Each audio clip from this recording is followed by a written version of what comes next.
The studio froze. Not the kind of pause you get during a commercial break. Not the awkward silence after a joke falls flat. This was different. Julia Roberts, mid-sentence, stopped talking. Her eyes locked onto someone in the audience. Her hand slowly rose, pointing. Jimmy Fallon's smile vanished. The Roots stopped playing. 300 people held their breath. And in that moment, everything changed. It was supposed to be just another Tuesday night at Studio 6B in Rockefeller Center. Another episode of The Tonight Show. Another A-list celebrity promoting another movie. But what happened that night would become the most watched, most shared, most talked about moment in late-night television history. Not because of a viral game or a surprise performance, but because of an elderly man sitting in row 7, wearing a gray cardigan, who hadn't been invited, hadn't bought a ticket, and had no business being there at all. This is the story of how a Hollywood icon stopped an interview cold, how a talk show host learned what leadership really means, and how one man's presence reminded everyone watching that some things matter more than entertainment. The night started exactly as planned. Until it didn't. 6:47 p.m., Rockefeller Plaza. The line wrapped around the building. Tourists clutched their phones, excited to see Jimmy Fallon in person. Among them, a man in his 70s moved slowly, carefully, as if each step required thought. His name was Robert Chin. He wore a gray cardigan over a white shirt. His hands trembled slightly. Not from cold. From something else entirely. The ticket coordinator barely glanced at his papers. "Welcome to The Tonight Show, sir. You're in Section B, row 7. Robert nodded, said nothing, and shuffled toward the studio entrance. He'd been planning this moment for 3 months. Ever since the diagnosis. Ever since the doctor said 6 months, maybe less. Ever since he realized there was one person he needed to see before the end. Inside Studio 6B, the energy was electric. The Roots ran through their opening number. Producers shouted last-minute notes into headsets. Jimmy Fallon paced backstage, reviewing his monologue cards, his signature energy barely contained. Tonight's guest was Julia Roberts. America's sweetheart. Box office royalty. The kind of guest who made even a seasoned host nervous. 5 minutes to air! A producer called out. Jimmy adjusted his tie, took a deep breath, and stepped toward the curtain. He had no idea that in exactly 43 minutes, he would make a decision that would define his entire career. A decision that had nothing to do with comedy, ratings, or celebrity. A decision that would force him to choose between the show and something infinitely more important. The lights dimmed. The audience roared. The Roots launched into their opening theme. Jimmy Fallon burst through the curtain, all energy and smiles, exactly as he'd done thousands of times before. The monologue landed perfectly. The crowd laughed in all the right places. Everything was going exactly according to plan. "We have an amazing show tonight," Jimmy announced, his voice carrying that infectious enthusiasm that made millions tune in every night. "Julia Roberts is here! Give it up!" The audience erupted. Julia walked out, radiant in a cream-colored blazer, waving to the crowd with that legendary smile. She hugged Jimmy, settled into the guest chair, and the interview began. Easy, warm, filled with the kind of comfortable chemistry that comes from two professionals who've done this dance many times before. "So, Julia, you've been making movies for, what, 100 years now?" Jimmy joked. "At least." Julia laughed, that famous laugh that had charmed audiences for decades. They talked about her new film. About her kids. About a funny story from set. The minutes ticked by. Everything was perfect. Until minute 43. Until Julia's eyes drifted from Jimmy's face to somewhere over his shoulder. Until her smile slowly faded. Until her hand rose, pointing toward the audience. "Jimmy," she said softly, her voice suddenly different. Not the movie star voice. Something else. Something raw. "Jimmy, stop." Jimmy Fallon stopped mid-laugh. The entire studio froze. For a moment, nobody moved. Jimmy's smile hung on his face like a mask he'd forgotten to take off. He looked at Julia, then followed her gaze toward the audience. What? What is it? Julia stood up. Not the way celebrities stand during talk shows, with careful, rehearsed movements. She stood the way people stand when something matters. Her hand was still pointing. Her eyes were filling with tears. That man, she whispered, but in the dead silence of the studio, everyone heard her. In the gray cardigan. Row 7. 300 heads turned as one. The cameras swiveled. And there, in row 7, sat Robert Chin. He wasn't moving. Wasn't waving. Just sitting there, tears streaming down his face, looking at Julia Roberts with an expression that contained everything: love, gratitude, desperation, goodbye. Jimmy's producer was in his ear immediately. Keep going, Jimmy. Get her back on track. We're live. But Jimmy wasn't listening to his producer. He was watching Julia's face. He'd interviewed thousands of people. He knew fake emotion from real. This was real. This was something that mattered. Julia, he said gently, do you know that man? Subscribe and leave a comment, because the most powerful part of this story is still ahead. Julia turned to Jimmy, and when she spoke, her voice cracked. That's Robert Chin. He was my father's nurse. 23 years ago, when my father was dying, Robert took care of him. Not just medically. He stayed with him. Talked to him. Read to him. Held his hand when I couldn't be there. My father died in Robert's arms, and Robert whispered to him that he wasn't alone. That he was loved. That it was okay to go. The studio was silent. Not the awkward silence of a joke gone wrong. The profound silence of 300 people realizing they were witnessing something sacred. I haven't seen him since, Julia continued, wiping her eyes. I tried to find him. To thank him. To tell him what he meant to my family. But he'd moved.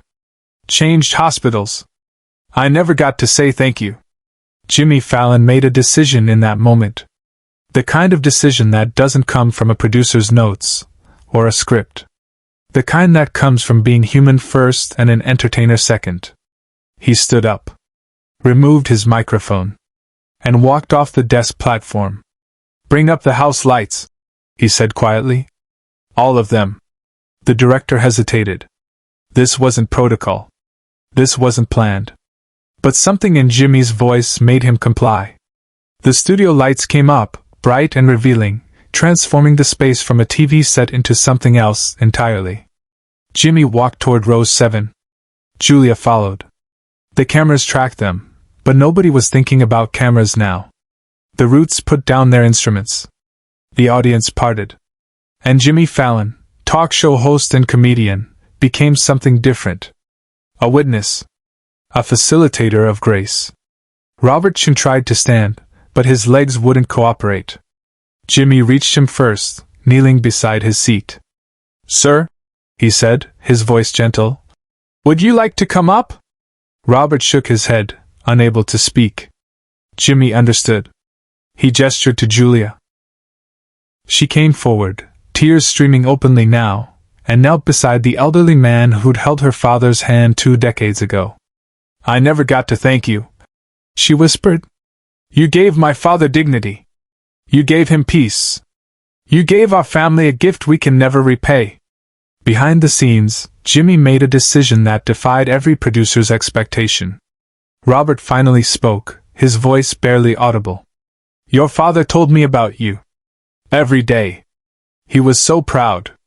He showed me pictures. He said you had the biggest heart of anyone he'd ever known. And he made me promise something. Julia leaned closer. What? He made me promise that if I ever got the chance, I'd tell you that you made his life worth living.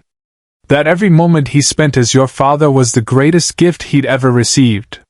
He wanted you to know that. Julia broke. Not the pretty crying of movies. Real crying. The kind that comes from 23 years of carrying unspoken gratitude and unhealed grief.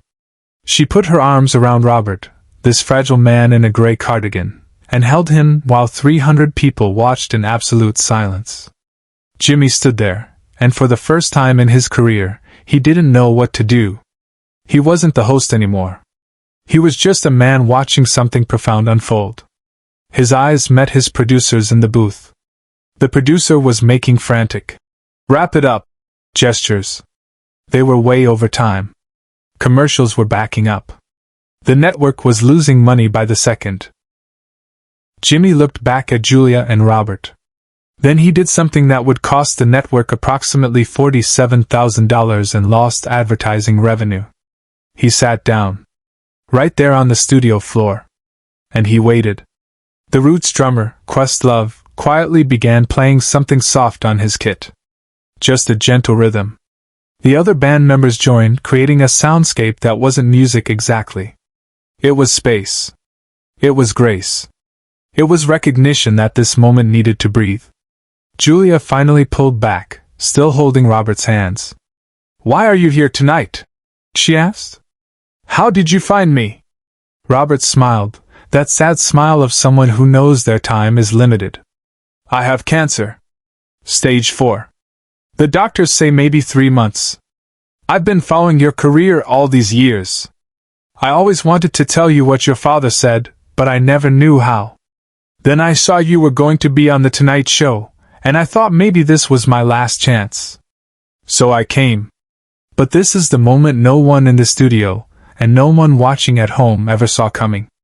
Jimmy Fallon reached into his jacket pocket. He pulled out a small notebook, the one he used to jot down ideas during rehearsals. He tore out a page and handed it to Robert. "Sir, write down your number. Your address. Everything." Robert looked confused. "Why?" "Because Julia's going to need it. Because we're all going to need it. Because you're not doing this alone." Julia nodded, understanding immediately. "Robert, I'm going to call you tomorrow.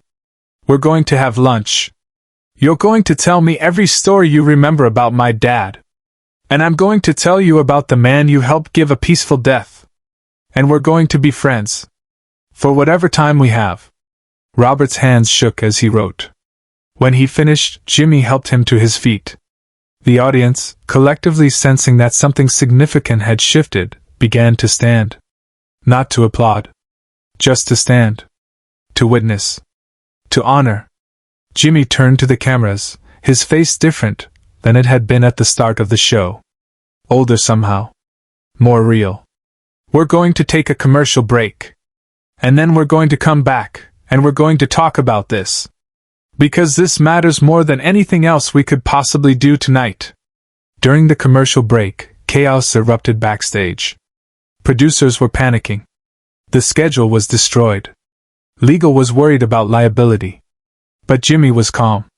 He'd found something in that moment that he'd been searching for his entire career without knowing it. Purpose beyond entertainment. Connection beyond performance. When they came back from commercial, Jimmy didn't return to his desk. He brought 2 chairs onto the open floor. He invited Julia and Robert to sit with him. And for the remaining 12 minutes of the show, they talked. Not as celebrities and audience. As humans sharing space and story. Robert told them about his years as a nurse. About the patients he'd held. The families he'd comforted. The deaths he'd witnessed, and the grace he'd seen in people's final moments. Julia talked about her father. About the guilt of being on location when he died. About how Robert's care had given her family the ability to let go. And Jimmy, for once, mostly listened. He asked a few questions. Offered tissues. Held space. He'd spent his entire career trying to make people laugh. That night, he learned that sometimes the greatest gift you can give is to simply witness someone's pain and meet it with presence. The show ended not with applause, but with silence. Jimmy thanked Robert. Thanked Julia. Thanked the audience for being part of something rare. As the credits rolled, he did something he'd never done before. He didn't wave to the camera.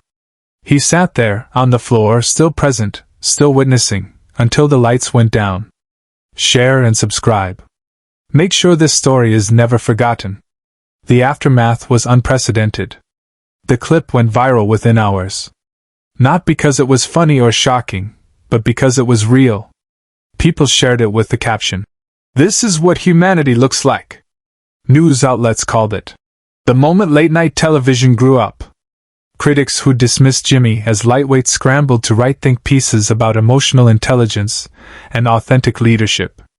But the real story happened off-camera. Jimmy called Robert the next morning. So did Julia. They didn't just promise to stay in touch. They did. Julia visited Robert every week. They brought their families. They looked at old photos.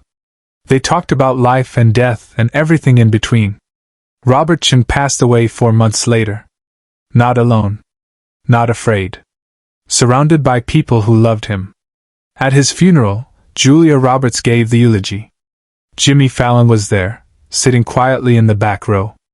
On Jimmy's desk at The Tonight Show, there's a gray cardigan folded carefully in a frame.